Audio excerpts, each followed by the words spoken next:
And welcome to the State of FINclusion. Today, we will take a glimpse into the future and see what it holds for us in the financial inclusion markets in Africa and Southeast Asia.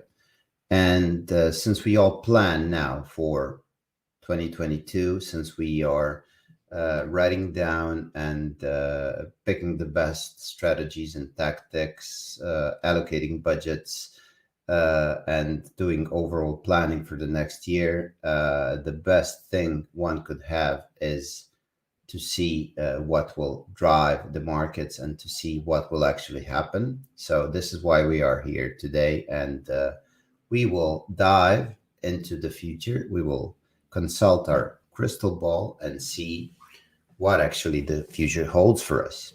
So we have to wait just a couple of seconds to have the Jupiter align with Saturn and to have a perfect view of the Orion Nebula in order to have the good reception with our friends in the outer rim, the alien species that actually informs Elon Musk as well. So let us start now. Very good. Interesting. So, for the prediction number one, we see that a tsunami of money is coming into the FINclusion. And why will this happen? Because the inflation is brewing worldwide, everywhere. It may be not so visible or public now, but will soon become apparent, and money will look for more secure returns, and it will look for opportunities that lend themselves to better returns. So, since FINclusion itself is a huge business opportunity, and as we said, provides significant returns, these untapped markets actually allow themselves for such a good business opportunity, and the ability to execute digitally on several markets is something almost unprecedented, and a lot of investment money will fund those loan portfolios. So that means that financial institutions will be less dependent on actual savings accounts to power their loan portfolios, and this will become one of the major changes, because if you have well-funded players that have a really good loan portfolio, that means that they can execute quickly. So let's go for the next one. Okay. The automations will go mainstream and will become the mainstream thing that most of the financial institutions use. And this will help in onboarding, the KYC processes, the ID verification checks, the document verification of whatever sort. And as another example of a use case of good automation is workflow, the execution, the processes that can, design different workflows and provide different decision making. Collections are very much aided by the automation and the reminders that actually go with payment reminders that go with it. Upselling to existing customers is very much prone to automation, and it has a lot of success. Triggers everywhere, triggers that actually provide information to certain automation processes, and enable a quick decision and a good input for a certain process. So the effect of all this is that the personnel will thrive, and it will do more meaningful tasks, and it will actually do work that provides more value and brings more business benefit to the financial companies. So automation will free up your personnel for more meaningful tasks. Let's look for the another one.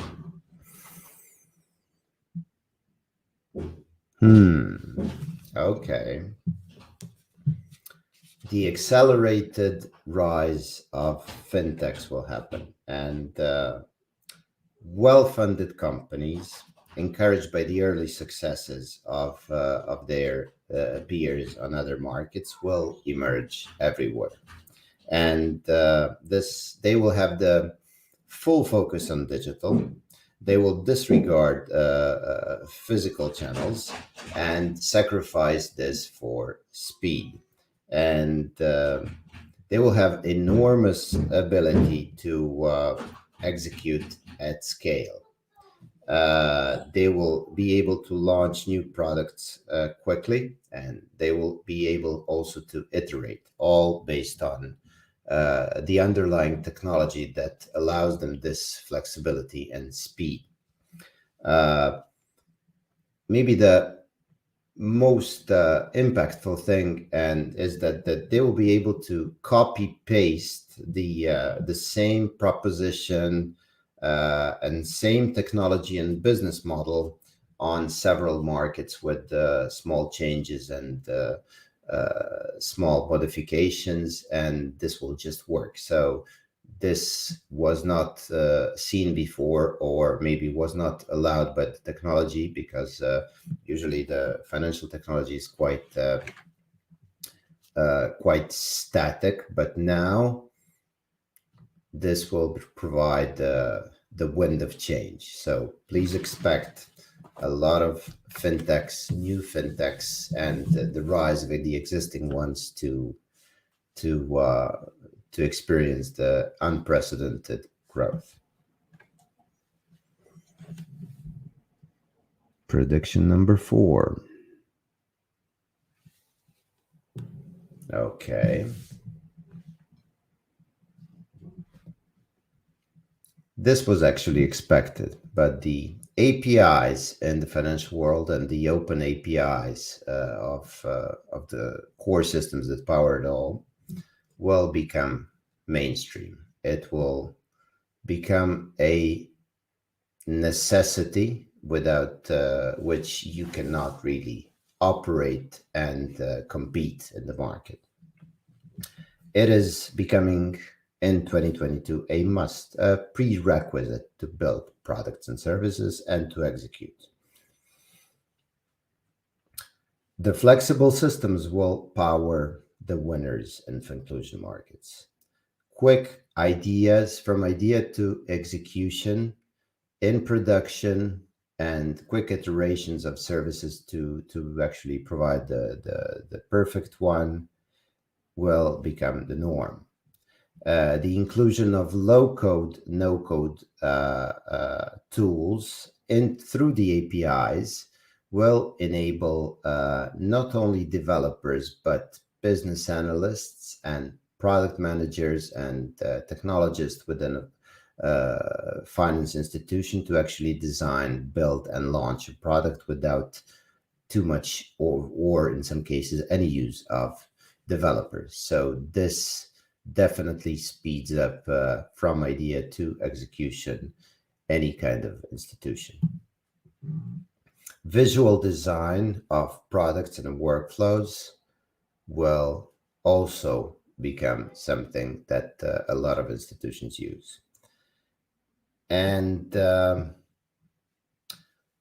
ability to launch products in weeks, not in months or years, will be the game changer. In order to have it, you have to have the foundations that allow you to do it. and the APIs and the integrations that they provide are the foundation that is becoming the norm. So the signal is getting a bit weaker. We need to hurry a bit, but we'll try for the fifth prediction, which may be one of the most interesting ones. Very good. We caught it in time. The SMB and micro SME financing in 2022 shines in full brightness. It is probably the biggest opportunity for the companies that actually can execute and have the technology to execute on it.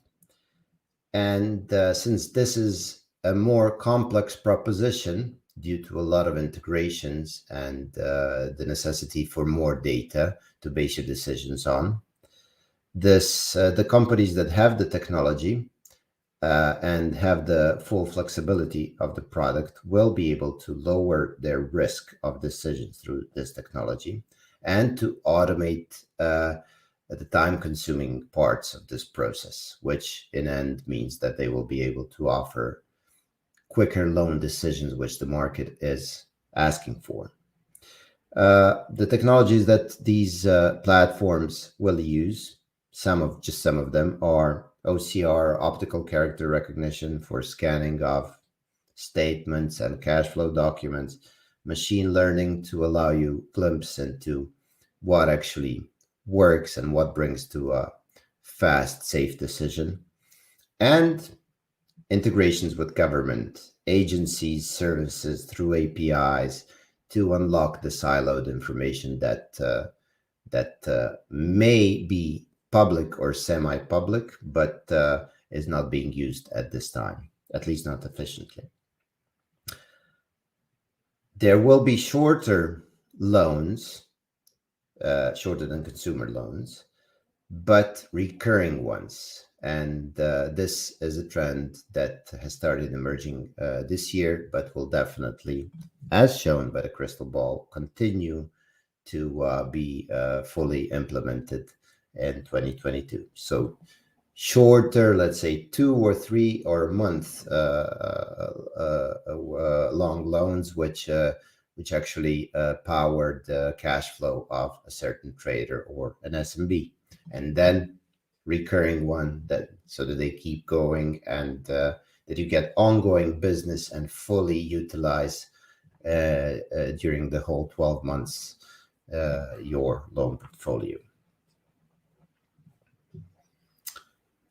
So the most successful companies that we've seen in the ball, we will not name them, will use a hybrid proposition, going after both consumer loans and SMB micro financing, and their technology will allow to execute on both markets and fully reap the full potential of the emerging markets. And that, my friends, will be the game changer. And the most successful companies will execute a hybrid approach on both.